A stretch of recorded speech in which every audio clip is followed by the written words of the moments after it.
Hello student, today we will discuss about nucleus. So first of all, nucleus was discovered by Robert Brown. Robert Brown ने nucleus की discovery की थी, ठीक है।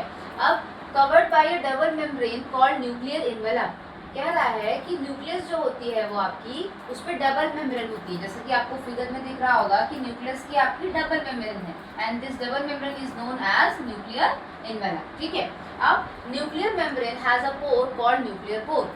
अब आपको दिख रहा होगा ना कि जो इसकी मेम्ब्रेन होती है ना वो रेगुलर नहीं होती है, इनके बीच बीच में छोटे छोटे होल्स होते हैं, पोर्स होते हैं, और इन्हीं पोर्स को हम क्या बोलते हैं? Nuclear pore. अच्छा, आपने पढ़ा था कि जो सेल होता है ना, अगर सेल से जो भी मटेरियल का इन एंड आउट होता है, मटेरियल का मूवमेंट इनसाइड एंड आउटसाइड होता है, तो वो प्लाज्मा मेम्ब्रेन के थ्रू होता है। But in the case of nucleus, इसमें न्यूक्लियर मेम्ब्रेन का कोई भी रोल नहीं होता है, ठीक। आपका जो मटेरियल का ट्रांसफर होता है inside and outside in the cytoplasm, वो न्यूक्लियर पोर के थ्रू ही होता है, इसमें न्यूक्लियर एनवेलप का कोई भी रोल नहीं होता, ठीक है। चलिए, न्यूक्लियस कंटेन क्रोमोसोम। अच्छा, न्यूक्लियस के अंदर क्या क्या होते हैं? न्यूक्लियस के अंदर आपके क्रोमोसोम होते हैं एंड राइबोसोम होते हैं, ठीक।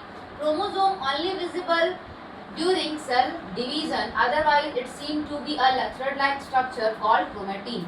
अच्छा, कहना क्या चाहता है?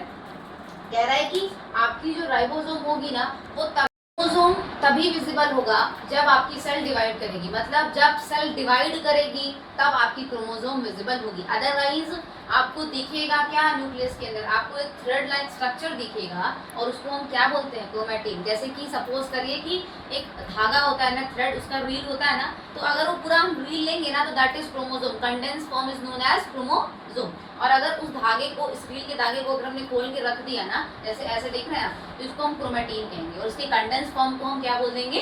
क्रोमोसोम, ठीक है। Chromosome are made up of DNA and protein. अगर आपसे कोई पूछेगा कि क्रोमोसोम किन से बनते हैं, तो आप बोलेंगे chromosome are made up of DNA and protein, ठीक है। अब डीएनए का फुल फॉर्म क्या होता है? Deoxyribo nucleic acid, deoxyribo nucleic acid, ठीक।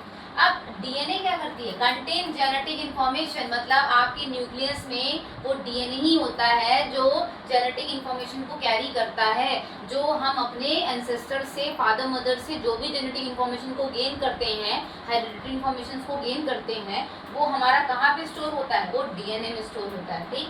अब नेक्स्ट है the gel like fluid inside the nucleus is called nucleoplasm. अब आपको कुछ ऐसा डॉट डॉट लाइक स्ट्रक्चर दिख रहा होगा, मतलब जैसे सेल के अंदर जो लिक्विड फिल्ड होता है उसको हम साइटोप्लाज्म कहते हैं ना, वैसे न्यूक्लियस के अंदर जो लिक्विड फिल्ड होता है उसी को हम क्या बोलते हैं? न्यूक्लियोप्लाज्म, ठीक है। तो ये था, दैट्स ऑल अबाउट न्यूक्लियस। तो थैंक यू सो मच।